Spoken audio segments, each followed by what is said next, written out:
The G20 meeting of agricultural scientists is currently underway in Polokwane. The United States of America, however, did not send its scientists to provide input on scientific methods towards the eradication of food insecurity. The summit wants to adopt policies geared towards inclusive economic growth. SABC News reporter Katlego Nyoni is covering this meeting and joins us live.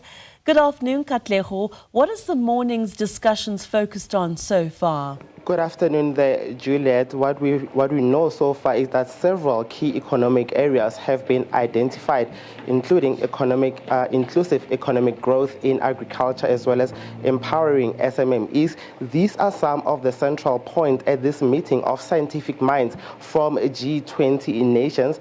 What we have also learned is that the U.S. has not sent its representation looking into the field of agriculture as well as science. However, we're going to bring in the Director General from the Department there of Agriculture to explain to us what some of the reasons are regarding the non-participation of America. Thank you very much for your time on the SABC News channel. Looking at the overall meeting of chief agricultural scientists, we've learned that the United States of America is not participating in this engagement that is aimed at, of course, eradicating food insecurity. What is the reason for America's non-participation? Thank you very much. I think, first of all, the United States of America is part and parcel of the Troika that is leading in terms of G20 is Brazil, South Africa is the presidency, and also the US.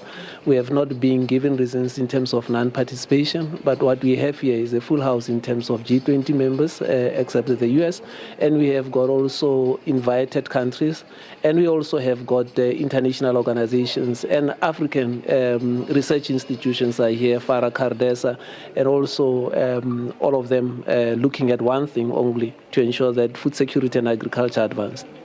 And we understand that this is meant to essentially deliberate in the agricultural sphere.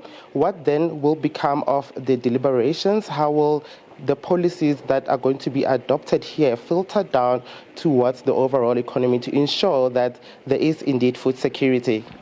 Food security is a right in terms of the Universal Declaration on Human Rights. It's also a right in terms of the Constitution of South Africa in terms of Section 27. And therefore, it's very important that as South Africa, in participating here, we not only carry the South African agenda, we also carry the agenda of the Global South, we also carry the agenda of Africa in general. In Africa as a whole, we have got the Comprehensive Africa Agricultural Development Program, and we have got the Kampala Declaration, which the heads of state have adopted in Kampala, which then guides the issues around food security and agriculture.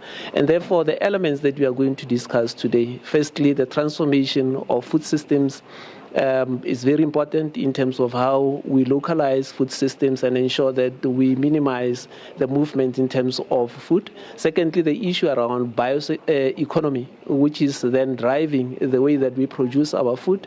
The use of climate-smart agriculture, which is a very important concept under the global changes that we are having in terms of climate change. We're also looking at the soil health aspect. Soil health is very important because we produce from the soil. And then lastly, the issue around how do we adopt in terms of your digital agriculture, which is the new way of even attracting the youth towards agriculture.